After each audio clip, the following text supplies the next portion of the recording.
on LNTV for the program The Hour of Enlightenment, a program of education, impartation, and transformation. On The Hour of Enlightenment, we look into the issues of the role of the church as we look at national transformation and the fulfillment of our generational agenda. We look into the issue of peace and reconciliation. Look at the issue of leadership.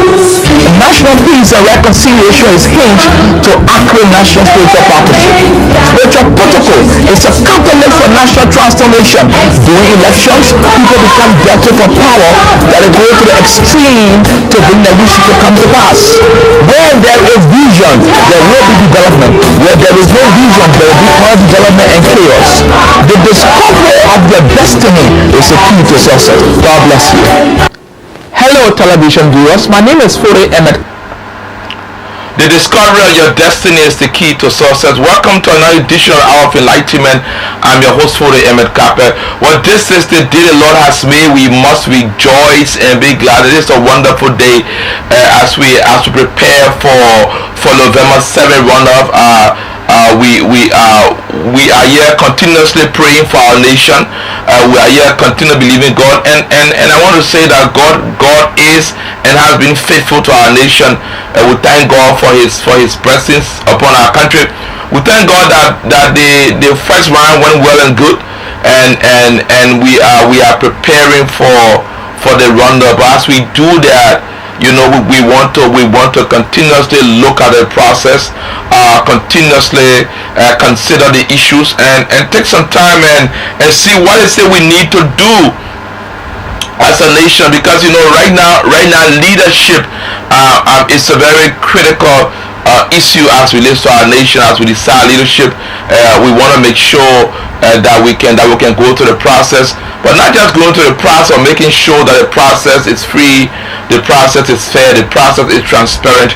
Because for me, as we talked about elections, as we talked about the future of our nation, we have to be reminded that the issue of an election is not just the result, but basically the process into that. So I want to say welcome this evening. We are going to have a conversation with our studio guest this evening, and that will look at the process, look at what we need to do as a nation as we move forward, and continuously believe God. That's the role of the church. When you ask what is the role of the church, the role of the church is to provide counsel. For the last 10 years, we have been providing counsel, we have been teaching, we have been praying, we have been doing all those things, hoping and believing God that we can have a wonderful time in our nation. But before we usher in our studio guests, we will take a break, and we come back. We will usher our studio guests and begin the program. Take a break and be right back. Hello, television viewers. My name is Fode Emmett Carpet. Join me every Sunday from 8 to 9 p.m. on LNTV for the program The Hour of Enlightenment, a program of education, impartation, and transformation. On The Hour of Enlightenment, we look into the issues of the role of the church as we look at national transformation and the fulfillment of our generational agenda. We look into the issue of peace and reconciliation. Look at the issue of leadership. National peace and reconciliation is hinged to accurate national spiritual partnership. Spiritual protocol is a catalyst for national transformation. During elections, people become desperate for power that they go to the extreme to bring the wish to come to pass. Where there is vision, there will be development.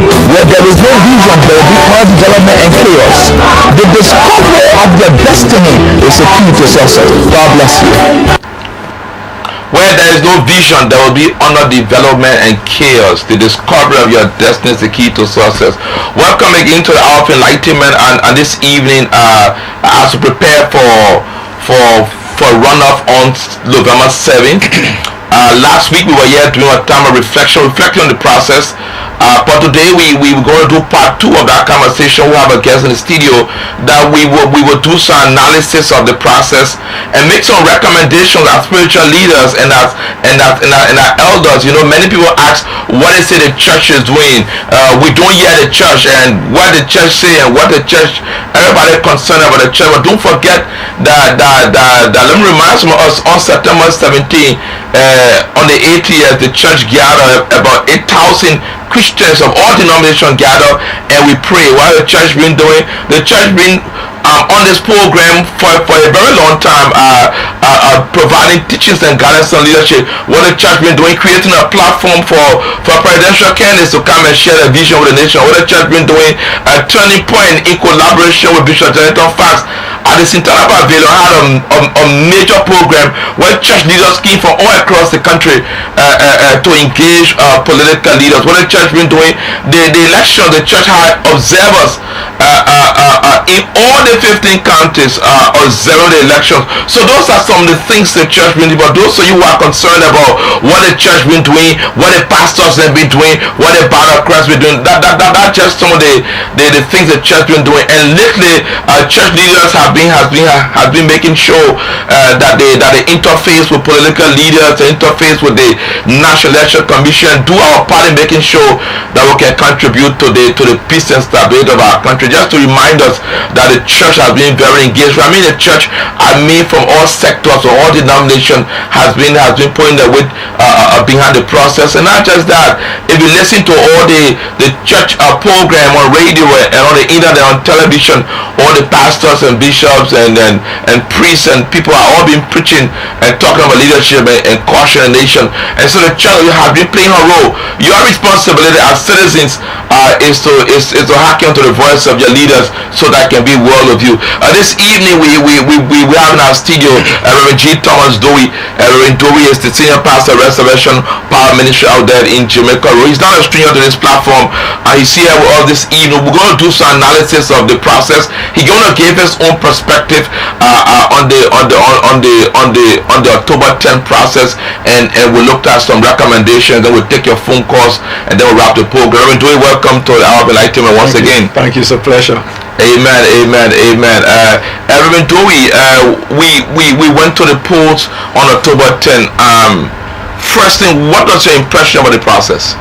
I think it was good in many ways, but I also think, amongst other things, this grand election provided for us a very critical opportunity to up our democratic credibility. Okay. And in many ways, it would have been better probably if people were very conscious of that. Okay. There was a preoccupation about the peaceful transition, which is indispensably very critical as well. Okay. But beyond that point, I also saw this election as an opportunity to upgrade our democratic credential, to bring some credibility to our governance system. That was absolutely important. Okay. Can we achieve that? In your own thinking? In some way we did. In other ways we failed, unfortunately. Okay. We did achieve that, beginning first and foremost with the creation of the democratic space. Okay. Where everybody participated. And I think that the overwhelming turnout of Liberians, to go and vote was an indication, an expression, a direct consequence of the kind of freedom and level playing field that was available to every contender in the race. That was absolutely important. Okay. Another element of our democratic experience in the past 12 years is the free speech. Okay. I know that there are some downsides, there are some excesses. That's understandable. But by and large, I think that the creation of the free speech space was also important for the way our election turned out was. Okay. And then the overwhelming response by the ordinary people, the citizens, to the voting process also, I think, was a plus for our democratic process. Okay. Other technical issue that didn't go quite well was a downside of the process. Okay. So depending on who you ask, you have international observers here. Depending on who you ask, people will give their personal perspective. But from where we sit, there was a good side and there's a bad side. Okay. There's a good side and a bad side. I'm moving forward the preparedness of the National Election Commission. What can you say overall in their preparedness? Looking at October 10th. That was a challenge. Now, let's set the premise that there is no perfect democratic process anywhere, even in the great United States, right? A global reference for the culture of democracy. Okay. There are issues. That said, I do not, in my personal judgment, think that it is excusable for some of the mishaps that we experience. Now, there are all kinds of arguments when it comes to the level to which we perform. If you're dealing with a 2 million electorates, that's a very small population size, right? And that kind of small population that we have to deal with, in my opinion, in spite of all the lacks we have and all the challenges, that will have become a cliche. We have challenges, there will be challenges, right? But that should not be the hiding place, for mediocre performance. So the fact remains that we have challenges, but after 12 years, we should not be talking about certain challenges. True. After 12 years, after 12 years of a stable government, of a growing process, of a free democratic space, we should not be talking about some of the things we are talking here, right? So with that small size, like I said, with some of the lapses, even in Maserati, I think that's unacceptable. Right? I think that's unacceptable. Okay, so with that said, I looked at the some of the issues that came out of the process. Invalid votes. 88,000 or more invalid votes. What can you say about that? We looked at that. We consider 86,000 invalid votes against how much was the 2.1 million? Right? 2.1 million registered voters. So if you take 85,000 from that, that's more than 5%. That's almost 10% thereabout, right? Of invalid votes. There are a couple of things that come from there. We agree we have a very large, illiterate population, right? But we didn't get to know that we're illiterate after the election. Okay, we didn't get to know. Yeah, that's true. Yeah, we're illiterate. Yeah, we knew we had those issues. We knew we had those issues. So knowing that, and knowing the last two successive elections, I think we had about somewhere, I'm not quite sure of the numbers, but the first 2005 election we had less, I think, than 50% or 60,000 invalid votes. The election before this one, around 80 something. We should have improved that. With the kind of situation we had, we should have improved that. Some of the problem came from the large number of contenders. Large number of contenders. I have always argued that to field 2020 presidential candidates against 2 million electorates is not just a demonstration of democracy. I think it's an indication of a national leadership issue. It's a national leadership deficit in our culture. That you're having 20 people competing against and 2 million votes. And people say, but that's democracy, everybody is free to do that, understandably, but the freedom of doing that should be matched up with the kind of credibility we bring to the process. Now there are people who contest in the president. I don't even know if I've even heard their name, whether they were able to even get 100 votes or 500 votes. But what we even gave them the courage, were they considering the consequences of their performance? I mean, how does the system just accommodate anything or anyhow? I know that we're not supposed to be setting standards that will disenfranchise people, understandably, but when we mature and develop certain credibility of our system, the system itself, will not accept certain things. Certain people will not just do certain things. Like I always said, you see people walking down the street, they stand by the roadside and pee, right? Pick those people and put them in a different terrain. You dare not do that. Why? Because the environment itself cannot accommodate that kind of lifestyle. So as we improve our democratic, culture, I mean, I'm looking forward to the point where we can improve on some of these things. So you are having 20% on one long ballot, almost like an album. Even people who are literally have problem to even settle down on the issue. So when you come up with 86,000 invalid vote against 2 million registered voters, that speaks a whole lot. It's not just an issue of illiteracy. It talks about the management of the process itself. What could we have done to minimize that? I hear about logistics issue, transportation issue, road network, everything. It's not after election we got to know we're having road network issue. We know it's a whole issue. What kind of approach did we bring, right, to surmount those hurdles? That's the issue of the leadership. That's absolutely important. I had an argument, and it's reasonable enough, that you see there were people that were recruited who came to work with NEC, and they were trained and everything else, but when they came to the issue of actual performance, they performed, unfortunately, very dismally. Agree. Compare that with the political parties that hire pool washers who perform excellently. Okay. And they are Liberians. They are Liberians, okay. So there has to be something with the recruitment process or the mentality or the culture with which we bring certain approaches to certain critical issues like election issues. Okay. Because you see, election is not just ordinary employment. Yeah. This is a very critical, national security issue. So you're not just looking for people bringing credentials. You're looking at mentality. You're looking at attitude. You're looking at people's ability, to innovate in situations that are beyond their TOR. So it's important for us to understand those. That is to come against the argument that we train people, we bring people with credentials and stuff like that. Now I'm hearing that they're asking for volunteers. Yeah, that's fantastic. That's innovation, right? But it's also important for us to realize that we bring certain toxic attitude in the work environment in this country. For example, if somebody is sitting at this door to ensure that people come in and go out, as simple as opening this door and closing it, it's in our culture that the person sitting at this door will create some difficulty. Just make it difficult to open this door and close it. It's a typical Liberian mentality. So we bring that into the workspace. So we have to understand all of those and bring those understanding in the whole recruitment process of a very critical issue like election work. This is not a normal business issue or a normal office where that if you misbehave we can fire you and bring someone else. People performance is going to impact on the national security condition of the country. So why we do understand that we are having tremendous challenges, but Liberia is not the only place with tremendous challenge. Rwanda killed 800,000, 1 million people. Yes. Today they are calling Rwanda the Singapore of Africa.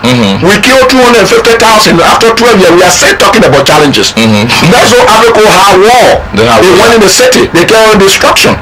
But they are having better performance in their democratic processes as compared to us. So this whole issue of becoming, very astute with excuses, I think it's unacceptable. We should not be having the kind of results, this kind of analysis, this kind of performances with elections after having 3 successive elections with a small population. I mean, everybody is not stupid. Everybody is not illiterate. After all, it's not illiterate people that were employed. So to keep talking about we having challenges, that's a cliche. So I'm just saying here that we should understand what we are dealing with and surmount those hurdles so that we can improve our credibility. I'm telling the truth. We had an awesome opportunity to have upped our ranking as far as democratic credibility is concerned for our country. I don't know to what extent we have achieved that in this process. All right. And so you have looked at the process. Let's also look at the choices that the voters made. At this point, we got 2 going for the runoff in the presidency, but let's look at the legislature. We had in some district 28 people running, and at the end of the day, somebody winning with maybe 500 votes, and what does this speak about the credibility or the mandate of the people as relates to representation? I think it's the same thing. It's just translated into the district level. Some of the districts, and I know in the mind of the recent, the past 2 legislature, there was the argument that there should be representation. Right? There should be, representation of all our sector of society. Understandable. But some of the districts that are created now, they have to even now modify the legislative building. Okay, when we considering all of those, if you technically look at what it costs to maintain 2 representatives that represent about 8,000 people, it even costs more maintaining those representatives than the investment going to the district itself. Okay, that is one challenge. Right? The other challenge is this. Let's come to the democratic process. If you have 8,000 people in a district, for example, and you got 28 contestants, right? It will tell you that people who win the election may be winning maybe 800 or 700 or 1,000 persons, right? Now, by all democratic tenets, that person has won. But in the context of legitimacy, you know that representative does not have the mandate of that district. Okay. And that is not because the person who won the election, did not go to the process. It's simply because that our democratic culture is still not mature. Why would you want to have 28 contestants against 8,000, 10,000 constituents? that tells us again that there's something about democratic culture here that's probably more about personal gain, probably more about our inclination to government opportunities than it is for leadership. Okay. That's something we have to consider. And we probably have to not be talking about certain reform, because some of the people actually representing districts in the real sense of the word do not actually represent the people, because you have a very minute percentage of the population who actually express confidence in those people by virtue of the fact that we have very small people in the district against so many contestants. So by the time we have a winner emerging, that winner is getting a very minute percentage of the people. Okay. So you might want, democratically speaking, but in terms of legitimacy, as far as the confidence of the people being reposed in him, he doesn't fully represent the district. And that means that stakeholders and crafters of our policies will begin to look into how we can contextualize our democratic system in line with our unique situation. And the next question, part B to that is, why is it people run after, there are 28 people? What is the mentality? You are talking about mentality earlier. What is the mentality behind people running after representative position? For instance, you see that a few number of people going back, more than 60 something or more have left the legislature. Your new group of people going there. My question is, why? What is the mentality behind people? A lot of people running after the legislature. To be elected. To go. There are a number of things. There are a number of things. One is an indication of the improvement of democracy. Okay. At least now, people know that if you don't perform, you are going to be booted out. Very true. That is fantastic. Yeah. And that is also because of the space that have been created in the past 12 years. Okay. That's absolutely wonderful. So it tells people here that if you don't watch your game, you are going to be out. You'll be out. Yeah. That is a good side of it. The other side of it, however, about the multiplicity of people running behind, especially legislative posts, has to be looked at in different contexts. Okay. Let's first of all consider where did we come from. Years before now, if somebody ever got the privilege of being a representative, you were locked up in there. The rest of the population, you didn't stand a chance. Yeah. For many obvious reasons. Today, that space is open. But there's another factor also. It's in our culture that a typical Liberian is inclined to a government job as it would be to private sector initiative. Okay. That's part of our culture. And it is called the Liberian way. I was saying the other day that most of independent Africa actually inherited a governance structure from the colonial masters. The 50s and the 60s, that was a time of African Renaissance. Yes. After independence, the people began to see also that there was not necessarily so much difference, in a country as far as development and well-being is concerned compared to the colonial time. So reform had to take place. Yeah. But at least they had a system they inherited from. Yeah. Ours is not so much that way. We inherited a system of governance that is mediocre. Okay. That is non-patriotic. Yeah. That is having a serious identity problem. So you have a group of people coming on our shows who do not feel accepted in certain places, but who come on the shows here and also disenfranchise other people. Yeah. So you see, there's a whole insecurity problem that became ingrained with our governance, culture. Yeah. With time, after the 1980 brutal, experience, we then began to realize again, whether we actually realize it or not, it's another debate altogether. True. But we soon began to see that just by killing 13 persons one day does not mean that you have changed the mentality that has been ingrained for more than a century. Yeah, true. We have also seen and whether it's being realized that way across the spectrum of our political landscape is another debate. True. But in my personal way of looking at it, we have to come to the fact that since 1980 up to this point, we have to come to some very hard truths, that there is a difference between advocacy and leadership. Yes. The wind of change that brought, the majority into the democratic sphere, right, was largely based on advocacy for social justice, right, and things like that. What we didn't understand is that advocacy does not necessarily equal to leadership. Yes. So we were free, now the majority is here, now the so-called indigenous are here, and guess what our results are? Now, in the last 10-15 years, there is another trend also that probably might be influencing the way people are watching, especially to legislative opportunities, right? And that trend came from our last 3 elections, especially with the way certain people, perhaps shocking to many of their colleagues, just transition their lives and they became totally different. An ordinary guy who probably did not feel he stood a chance of being an honorable person suddenly became an honorable person. Thanks to democracy. Thanks to the popular, advocacy for inclusion. Thanks to the democratic space that was created.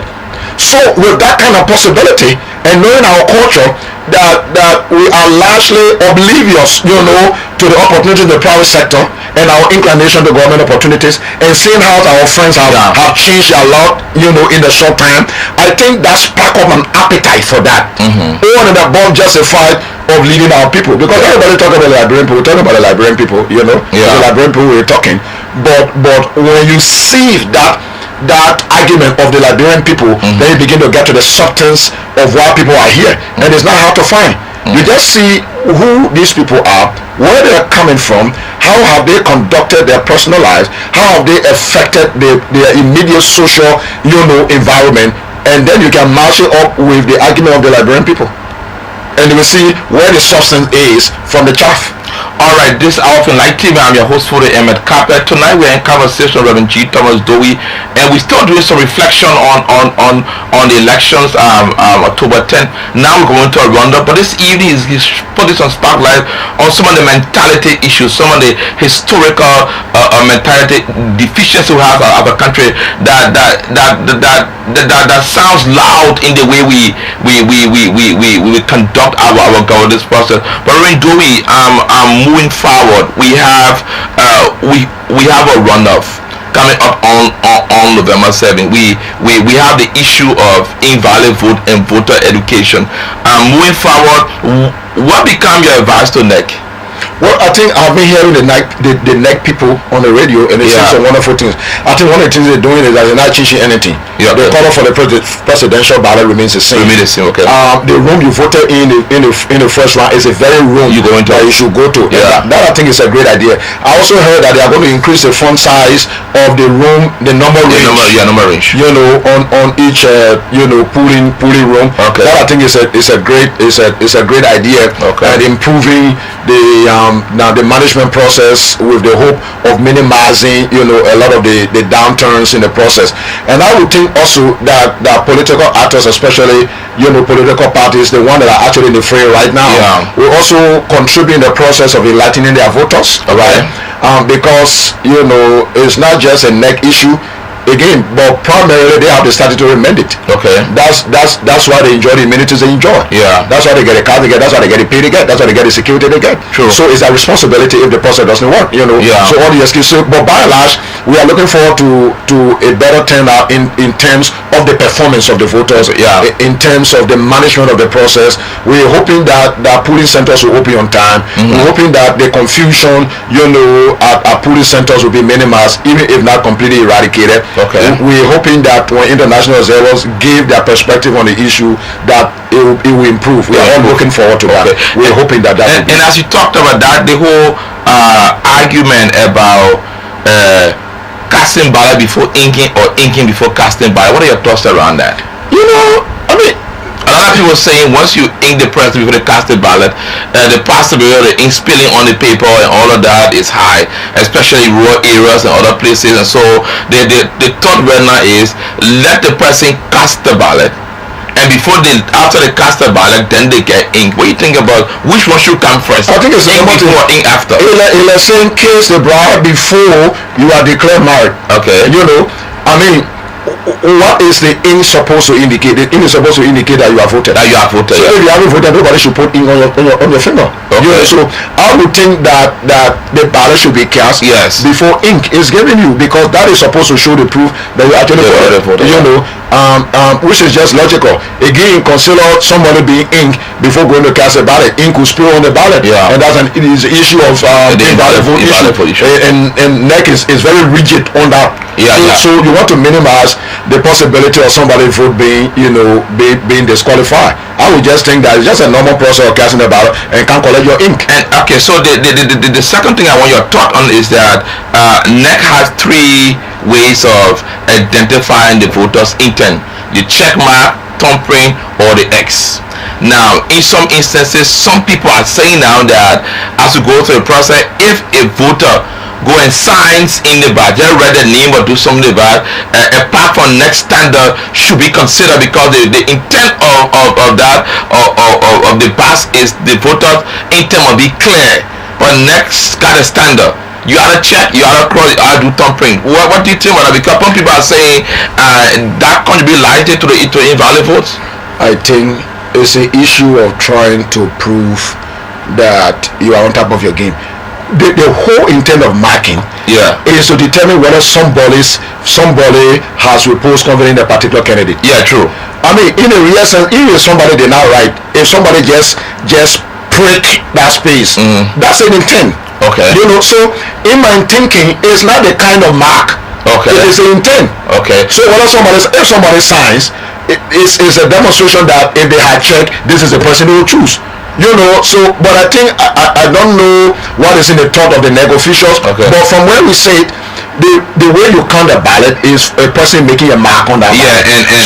In my thinking, it's not the kind of mark, but whether it's mark. Okay. So that mark could be a check, that mark could be somebody's signature, or it could be something else. And I think that as we improve the process, maybe again I'm also understanding, you have to also go in the mind of the NEC people. Yeah, NEC people.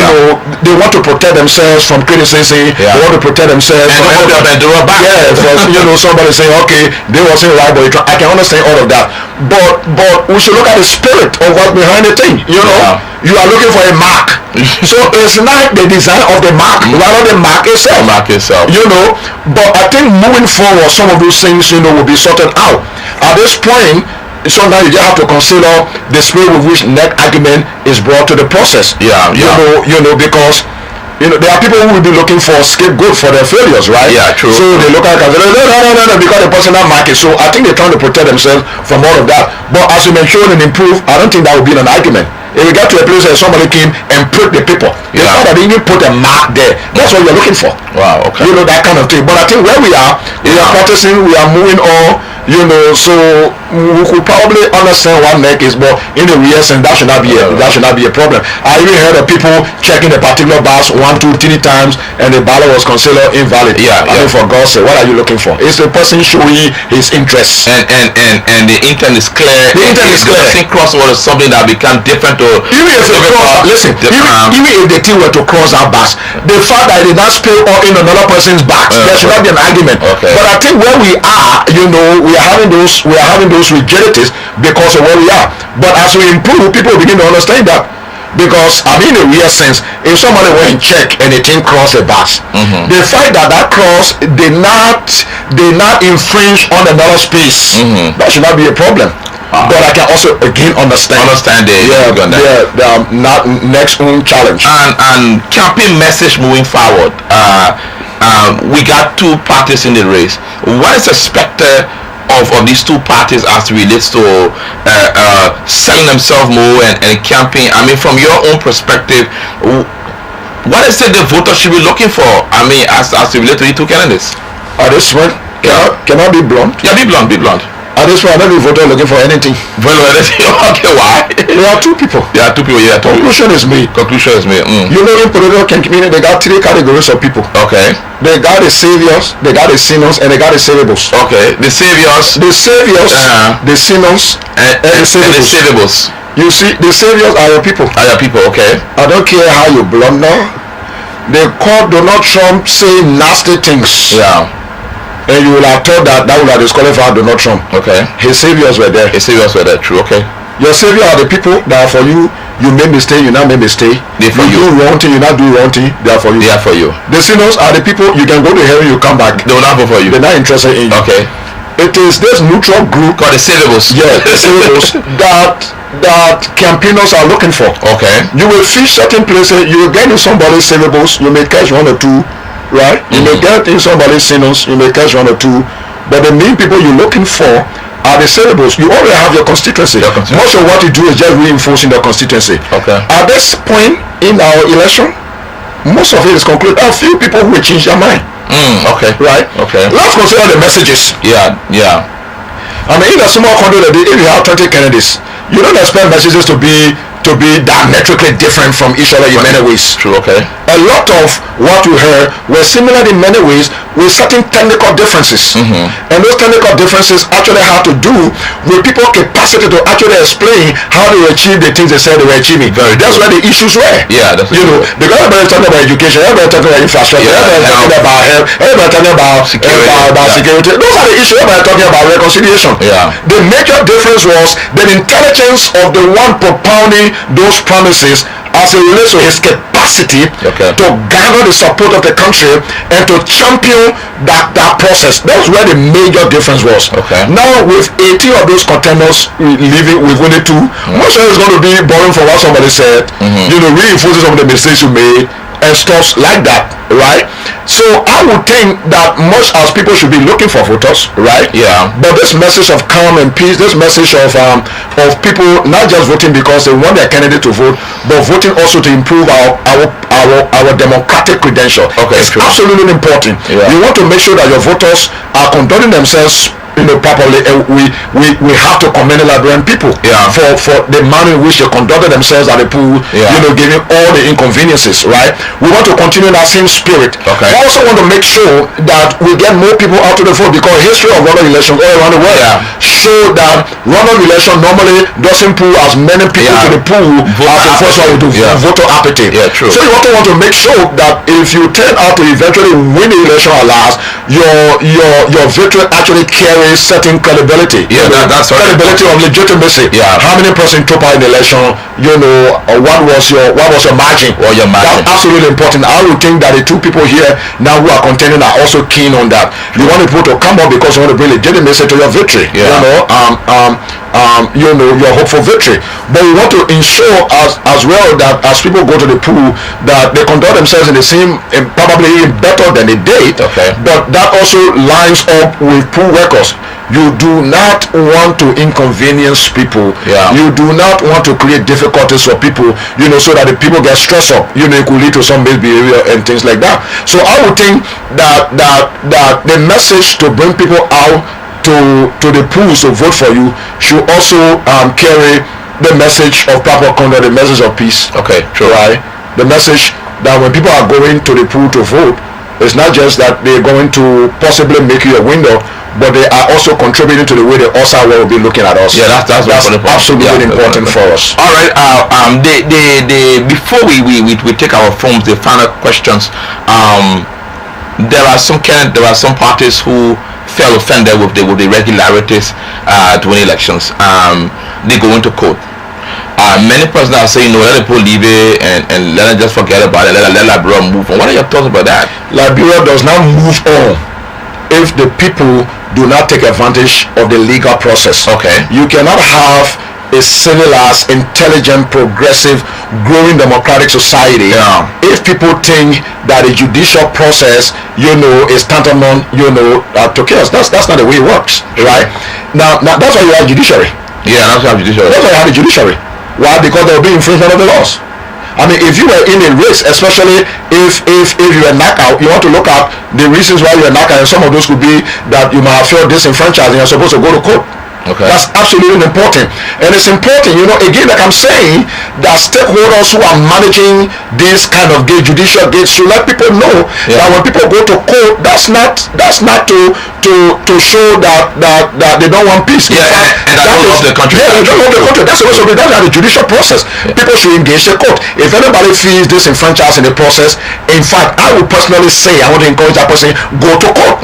It's absolutely important, because mind you, election is going to be coming again. You want to make sure that the records you are having here do not undermine your chances in subsequent elections. It's absolutely important, and that also means that we call the Supreme Court to uphold the tenets of justice, right? High, because it's not just enough to have elections, somebody is declared winner. It's also important how the legal legitimacy of that process match up with the outcome. Because you don't want to win with that, you want to win legally as as much as you are winning democratically. Yes, you want to win legally, not just democratically. This Hour of Enlightenment will take a break, and we come back. We'll open the phone lines, and we will. Rev Dowie will receive your calls and your comments. We'll take a break. Be right back. Hello television viewers, my name is Fure Emmett Carpet. Join me every Sunday from 8 to 9 p.m. on LNTV for the program The Hour of Enlightenment, a program of education, impartation and transformation.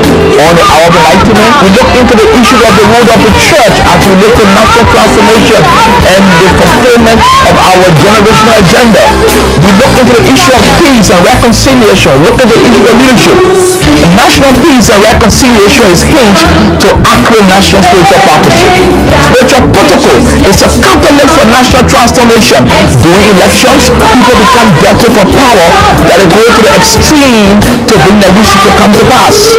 Where there is vision, there will be development. Where there is no vision, there will be more development and chaos. The discovery of their destiny is the key to success. God bless you. Hello television viewers, my name is Fure. Hello television viewers, my name is Fure.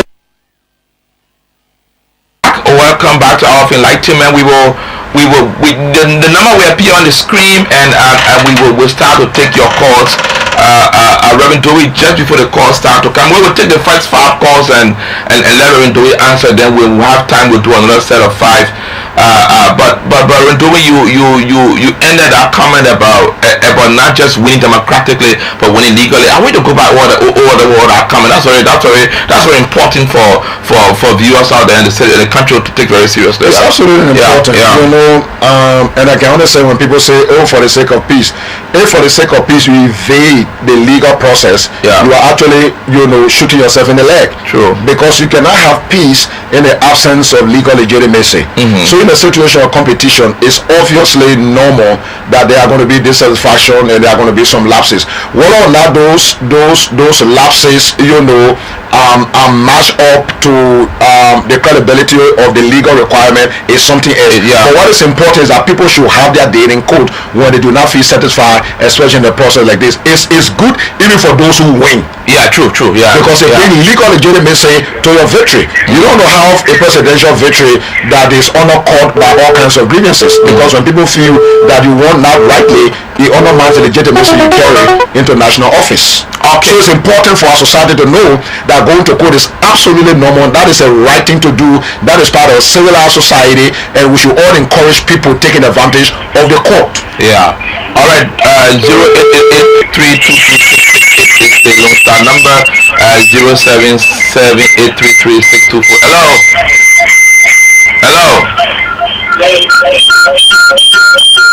Hello. Yes. Move it for the monitor, please. We got feedback in the studio. Your name and your concern. 30 seconds. Hello. Yes. Yeah. In 30 seconds, ma'am. My name is Magdalene. My concern has to do with let's consider someone who do a check mark in the bag and also do an ink in the same bag. Does they consider invalid, or do they consider it that way? Maybe you did the ink, it was officially, and you decided to a check mark in the same bag.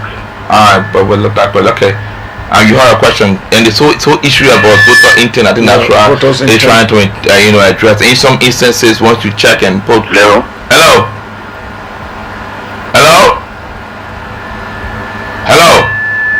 Hello. Yes, sir. Your name, where you calling from in 30 seconds? Yes, sir. Go ahead. We're listening to you. Hello. Are you getting me? Yes, sir. Go ahead.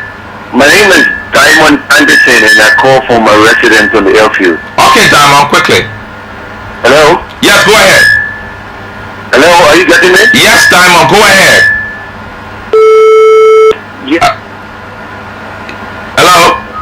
Hello? Yes. In 30 seconds, please. Hello? Go ahead. In 30 seconds, please. Yes, I'm LSDD calling from Cooperative Island. Alright, Alice, quickly. Yeah, this is a question to the citizens. I want Britain clean to law, which is the Manitoba election, the difference between Manitoba election to 2005. Alright. We are seeing a big gap.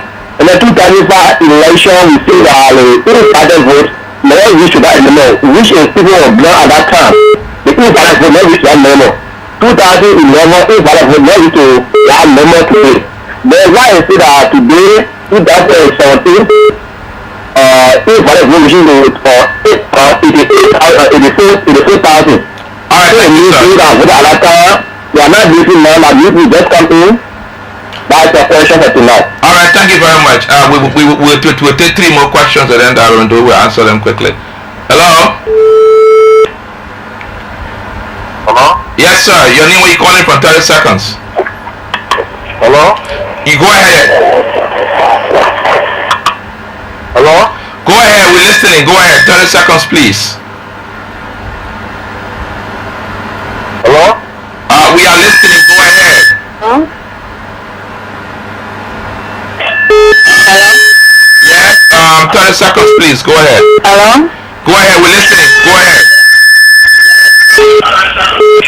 Yes, yes, my name is Rev Dowie and I'm calling from New Jersey, Colorado. Okay. Hi, Dad. How are you? So my question is, Liberia is a Christian nation, and I would like to talk about the roles of the church and the nation. So, Okay, blessing. Thank you very much. Thank you very much for your question. Let's get 2 more. Hello? Okay, we will pause there now and Rev Dowie. Let's do first. Yeah. The first question was the issue of marking. Yeah. The whole, not showing. Yeah. Again, we come back to the point. What is a voter's intent? Yeah. The person want to make sure that their mark is legible enough to be understood so that it's counted. Yeah. Again, but at this point, NEC is saying we only want one kind of mark. One kind of mark. But again, we could say that NEC is trying to minimize the tendency of all kinds of complication. Can we understand that? True. I would think that as we improve our democratic process, those kind of issues, should be considered. That the spirit of the voter, Yeah. but at this point, I think that's what NEC is saying. So we all have to go by that, so that you do not lose a chance of losing. Lose a chance of contributing to your candidate's chances of winning. You want to use one mark because that is a rule right now. If you check in, you check once. If you are doing the cross, you do it once. If you are putting your ink, make sure you put sufficient ink, so that you can really put it there, right? Yeah, true. Because once you do something else, it's invalid, right? So that's my advice. And then the second question is about why from since 1997 we don't have the kind of, and that's very logical. Yeah. Because as we progress, we're supposed to improve.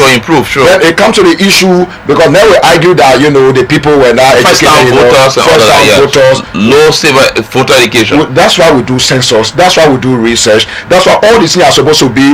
All these things are supposed to be tracked in your whole strategy for implementing a project like an election. Very true. It's not after election that we knew that we are not educated. It's not after election that we knew that we're going to be having a lot of first-time voters.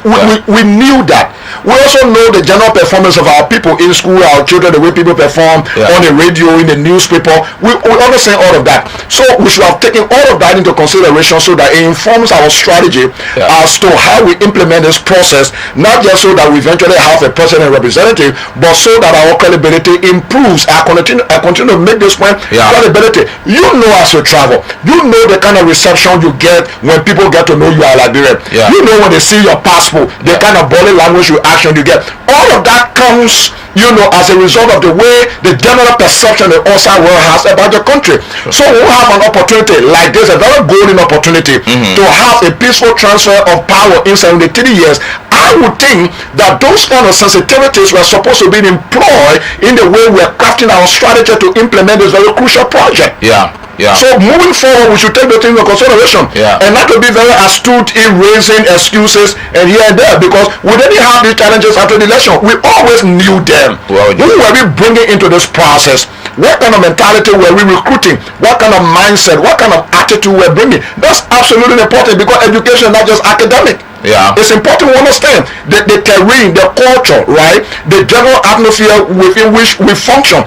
so that we bring that into our strategy, into our recruitment process. I would think that that's going to help a great deal in moving forward. Okay, the last question. My brother was asking about Christian Nation thing. And the role of the church. And the role of the church. That's on the road they were doing, baby. Yeah, I know, right? This is part of the role of the church. The teachings that are going on in the churches. Yeah. The different councils, informal, some we will never get to know. Yeah, true. The different spiritual initiatives, a lot of which we will never get to know. True. Some of them are going to be in the public glare, some of them are not going to be. And all the different things that Christian individual, networks and stuff like that in the form of a formal approach as a church, like prayer. All of these things, contribute to the process. We're not just having this peaceful election because people campaign. We're not just having the peaceful election because we have a stable government for the past 2 years. We are also having this process in addition to all of the political things going on, but also the spiritual environment that has been created. Yeah. Because what we're seeing in the physical is a direct reflection of the condition in the spirit realm.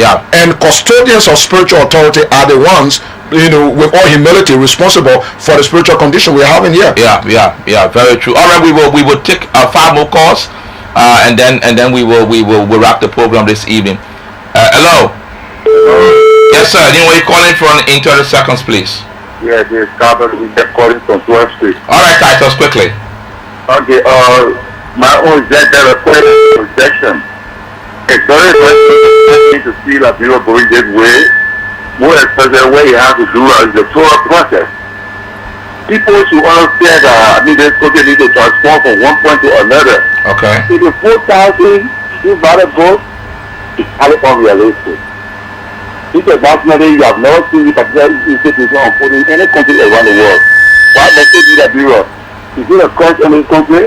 I think the country need deliverance. You said you found the rest of this country. All right, thank you very much, and thank you, Titus. And Rev Dowie will answer whether we are cursed or not, because he talked about whether we're on a curse and with things going on. Let's get another caller. Hello. Hello? Yes, sir. Where you calling from 30 seconds, please? Yeah, I'm Paul Mora. I call from Osman Road. Okay, Paul, quickly. Yeah, I have 2 concerns. Let me address them quickly. Firstly, like to us the 4 3 ways. Yeah. You do a check, you do the ones that you cancel something. Yes. Or you use a phone. Now, we are not told to go and write your name or stand. Let me for example, the electoral process is something where it's a secret ballot. If I went and wrote my name for Mora, the guy who I didn't go for, we assume my author Mora from the small vote. So I will have a push and after election. So we need to be similar people, go to the rules and say, do things what you do, but you don't go outside the box. And secondly, since I've been listening to the 2 of you, I've now listened to where, any of you have said, or the guests have said that things about Liberia and this how we need to approach in terms of looking at a competent person of move our country forward. I think it is important because if Liberia retrogress, we all will suffer. If Liberia moves forward, we all will enjoy it. Thank you. All right, thank you, sir. Do I have another caller there? Hello? Hello? Yes, you were calling from 30 seconds, please. My name is Asatu. I'm calling for PSA. All right, Satu, quickly. I've called to send the CDGS for the analyst, for analyzing the political process of our country. Thank you very much. Well, I have a concern. The other time I was monitoring radio, pastor that preaching that we have a hawk thinking all like is not prepared for our political elections. We will have a war in the country. We have a war in Liberia? Of course. Hawk. Yeah. If a pastor you are on a radio speaking that we have a hawk ringing over Liberia, it's not prepared right so then we will have a war in the country. All right, Satu, thank you. The pastor will address your concern. Hello? Hello? Where are you calling from? 30 seconds, please. Hello? Yes, go ahead. Hello? Go ahead, we're listening. Dad, I was saying that, well, you answered my first question correctly, but I was saying, I noticed that in Liberia, most spiritual matters aren't really taken seriously. So, and Nigeria is a Christian nation. So, what should the president do to take those things seriously, like to put them before other things? God is above everything. We should be putting Him before us and not at the last minute. So, what are some of the steps the president can take to, putting God first? Okay, thank you. Okay, thank you. And let's get the last caller, and then we will have Rev Dowie respond to those calls. Hello.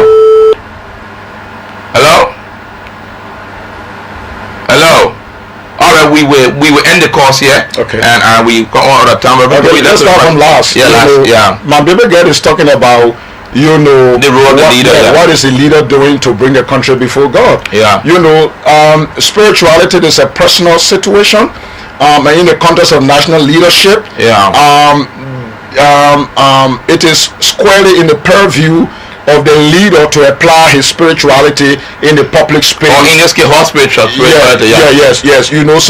So that's why if you're so concerned about the spiritual condition of the country, you want to make sure that you are telling people to vote for people who you believe will bring their spirituality up front. Yeah. Right. True. So that's how far you can go with that, because there's a secular nation. Yeah. The spirituality of the country, as far as political leadership is concerned, is in the purview of the person who is leader as to how he or she expresses that spirituality. There's no way you can control that. What you can do, however, as an ordinary citizen, or probably since your dad is a pastor, is to ensure that his pastoral ministry is influencing public opinion so much so that it positively affects the national leader as to how he or she actually addresses the spiritual responsibility that goes with the privilege of being the president. I mean, so far I think that's the way to go. Okay. Someone is talking about a pastor saying there's a curse over the nation, and if we don't choose right, we'll go to war. Now I can understand people's concern, and I don't think I have the authority to say the pastor does not have a right to say we have a curse. I personally do not think we have a curse. Okay. I think we have a blessing over our nation. Okay. But he's also right when he says that if we don't choose right, we might have problem. Except that I disagree with him when he says if we don't choose right, we will not have war. True. Right? I mean, especially if he meant war with physical war with gun and stuff like that. We're not going to have war again. We will not. Yeah, we're not. Not in this generation. Yeah, not in the generation. And if we manage a generation where we're not going to have war in the next generation. Yeah, true. And probably in the next generation as well. Very true. But these are concerned. This is not to simply say that people, should make decisions without considering consequences. Yeah. What we are basically saying here is that mentality of trouble hovering, our head, the theology of we are wronging God and God is trying to, those kind of. I don't subscribe to that kind of theology. Yet, it's also important to know that our actions have consequences. True. Right? Now, somebody talk about whether we're having curse over the nation, because there are two questions. Yeah. I don't think we have curse over the nation. We're just having a mentality problem. Yeah. And I think largely it's a leadership issue. And if we improve on this, the consequences that look like the manifestation of curse are going to be on them. People are praying. People are trying to improve this country. The fact that we have had 3-4 successive elections, is an indication of our democratic progress. We need to ensure that the end goal of our democratic opportunity, democratic process, should not be in somebody eventually emerging as president or representative. It should be ultimately to improve the condition of the country. Of course, that is into the kind of leadership we choose. Like I always said, the country deserves the leadership it chooses. Yes. So some of these things we're talking here, in fact somebody said they didn't hear us talking about who should we support. Yes. And competence. Everybody has a right, to express their view as to whether they make public and open pronouncement in support of people. Everybody have their right, and I have the right to do that. Except that I will choose not to do that, for obvious reasons. What I'm also doing, however, is that by the comments and the idea I bring into the conversation, they are an indication of how you should vote. True. So every reasoning person, everyone who has a passion for this country, who believe that it takes more than somebody just winning a democratic process to move the country forward, that we need people who have the capacity for leadership, who have the passion for leadership, who are ready, to take this country forward, who can stand up and take responsibility. We got a long way to go. So I'm simply saying, by the kind of discussion we're bringing here, on the table, they should give us an indication of how we should vote. Yeah, and I was talking about writing the name in the place and people not people should stick to NEC. Yeah, the rule. I mean, NEC is saying you either correct, you check, or you cross, or you put your thumb. Yeah. So just stick to that. That's a rule. Until that changes, that's a rule we all go by. Like I said, where we are, we consider certain things. I can also see why NEC is adamant on that. Yeah. Because, I mean, one of the callers made a point that if I wrote John Mulba, the person who does not get that vote could say, is my John Mulba. Because I get one supporter who needs John Mulba. That kind of thing. So it's understandable. So if NEC says check, you should check. If they say cross, you cross. If they say pull, you take one. Yeah, you don't take two, you don't take all three. You take one. And you don't check on the picture of any of your candidates. True. Because you love your candidates so much, you even kiss the picture. they will not count. You have to take one of the marks. Either you check, or you cross, or you put your ink. That's one of the things you do. You can make all the argument about the intent. The rule is one. So if you don't want to waste your vote, take one. As you improve and mentor, probably will get to the place where the rigidity of that kind of measure might be relaxed. But until then, we follow the rule. I have to follow that rule myself. I mark the thing good. Yeah. It was one check. We are dark in the world. Because I don't know what the people who check in, they having vision points, so I dark in the world. But I made sure it was one mark, and I'm sure they check my vote. Amen. All right, Reverend Dowie, as we close this evening, speak to the nation. What is your own counsel as we go to November 7th? We got campaigns already on. Give your own counsel to our viewers and the nation out there. I personally do think that in spite of all the things that did not go well or haven't gone well so far, that's part of politics. You are always going to have something that didn't go right. Okay. I think that we are having great opportunities to move our country forward by the stability we've had in spite of all the political differences. So every citizen should take it upon himself or herself to ensure that in this campaign it's not just to win the persuasion of voters, but we are also trying to protect the credibility of our country. That should go with our mentality, the way we talk, the way we try to persuade people, and the way we react to people who disagree with us. Yeah. And that's also important for political actors. One of the things I haven't seen here is that when people eventually emerge victorious in the democratic process, we do not see them taking time to pay respect to their competitors. Yeah, true. It's absolutely important that when you eventually win, the reason why you have won is because there are people competing. Yeah. You would not have been the president you are right now if you didn't have other people competing. True. So we are supposed to take time to respect our competitors, respect the people who lost against you, and those of you who lost, you should also have developed a skill to manage your emotions and disappointment, and congratulate the person who won. When the electors see that kind of thing taking place from the people that they support, it kind of trickle down in the way they also react to the differences in the community every day. And I would think that every Liberian should be conscious and hold this country dearly. I'm telling you, we are emerging as a better nation. We do not want to slow the process. We do not want the birth process, to be complicated. We want to accelerate it. And as we move on in the process, let's make sure that we take our civic responsibility very seriously. And all of us who are having opportunity to execute responsibility, whether statutorily, formally, or informally, we are doing that with a consciousness that we are trying to improve the respectability of our country. That's absolutely important. All right, Reverend Dowie, as we close the program this evening, we want to offer a word of prayer for our country as we go to November 7th. Lord, I thank you that you are a creator of all nations. The Bible declares in Acts that of one blood you have made of every man on the face of the earth, and you have set the boundaries of every nation. Amen. That means you know every nation, and you know our country. You know the agitations we've gone through. You know our history.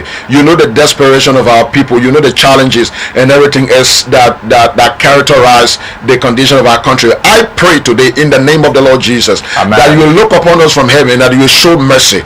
You will show mercy upon us for all our mistakes, but that, Father, you will also raise our sense of statehood so that we become responsible citizens, that you will open our creativity, our innovation, our ability, Father, to step into every opportunity and improve our country and contribute to the credibility of our country. I pray that this second round of our election process will be even better than the first round. Amen. That our democratic process will be smooth, even including those who are going to court, that, Father, the due process, Father, will be followed properly, and that justice, Father, will have its course. Amen. Because righteousness and justice are the foundation of your throne. I pray, my Father, that the next opportunity we're going to have a new government, it will be better than anything we've ever had. Amen. Let peace reign in our nation. Let there be respect for one another, and let there be development. In Jesus' name. Amen. Amen. Amen. Amen. Rev Dowie, thank you for coming. I want to thank us for watching this evening. This has been the Hour of Enlightenment. I've been your host for the Emmett Carpet. We see you next Sunday as we go towards November 7th. Let's look forward to a peaceful and a better Liberia. And we all believe that God is watching our nation and our actions, and we will prepare ourselves to participate in the process is very cardinal to the power of our nation. God bless you, and we see you next Sunday p.m. on LNTV for the program The Hour of Enlightenment, a program of education, impartation, and transformation. On The Hour of Enlightenment, we look into the issues of the role of the church as we look at national transformation and the fulfillment of our generational agenda. We look into the issue of peace and reconciliation. Look at the issue of leadership. National peace and reconciliation is hinged to accurate national spiritual partnership. Spiritual protocol is a catalyst for national transformation. During elections, people become desperate for power that is going to the extreme to bring the vision to come to pass.